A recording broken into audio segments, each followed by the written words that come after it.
السلام عليكم. اليوم إن شاء الله حلقتنا حلقة جديدة حنتكلم فيها عن سبب فشل إنبات البطاطا عند أغلب الناس، وطبعا لماذا البطاطا بتتأخر في النمو.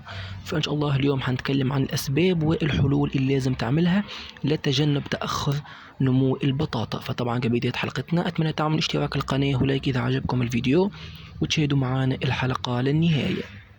طبعا البطاطا من أسهل المحاصيل اللي ممكن تزرعها وممكن تنتج معاك لو اعتنيت بالنبات.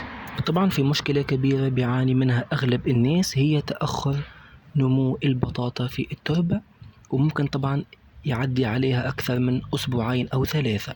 فإن شاء الله في الحلقة هذه حنتكلم عن الأسباب اللي لازم تتجنبها والحلول اللي لازم تعملها في نهاية الحلقة. طبعا أول سبب معانا من أسباب فشل إنبات البطاطا هي إنك تزرع بطاطا مريضة أو معفنة. طبعا التعفن في البطاطا هيؤدي إلى تأخر نسبة النمو، وأحيانا البطاطا بتتعفن في أسفل التربة وما تنبتش. على سبيل المثال إصابات بتحصل بجانب البراعم بالشكل هذا، هتلاقي تعفن في مستوى سطح البطاطا. فطبعا لازم تتجنب الحبات هذه، ولازم طبعا الحبة تكون سليمة بالشكل هذا. وطبعا ثاني سبب معانا هي انك تزرع البطاطا في عمق اكثر من اللازم. طبعا العمق المناسب لزراعة البطاطا هي من 7 إلى 10 سنتي. طبعا لو زرعت البطاطا في عمق أكثر من 10 سنتي فبالتالي حتأخر نسبة النمو، أحيانا النبات ما يطلعش لأنه طبعا عمق التربة كثير عليه. فطبعا العمق لازم يكون من 7 ل 10 سنتي فقط. وطبعا لازم تتأكد من النقطة هذه قبل الزراعة. وطبعا ثالث حاجة هي زراعة البطاطا في تربة مبللة بكمية كبيرة من الماء. طبعا الماء الكثير بالنسبة لدرنات البطاطا حيؤدي إلى التعفن في البراعم، وبالتالي ممكن ما تنبتش معانا.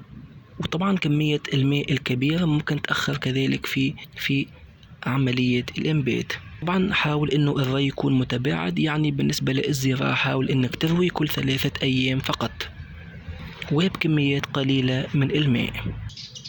وطبعا رابع حاجة هي الاستعجال، وهذه طبعا نقطة خاطئة جدا جدا، انه طبعا اغلب المبتدئين او الناس بتظن انه البطاطا بتنمو بعد اسبوع واحد، ولكن البطاطا بتحتاج لوقت. فبالتالي اياك والاستعجال والقلق بعد اسبوع واحد من الزراعة، فالبطاطا بتحتاج لوقت للنمو.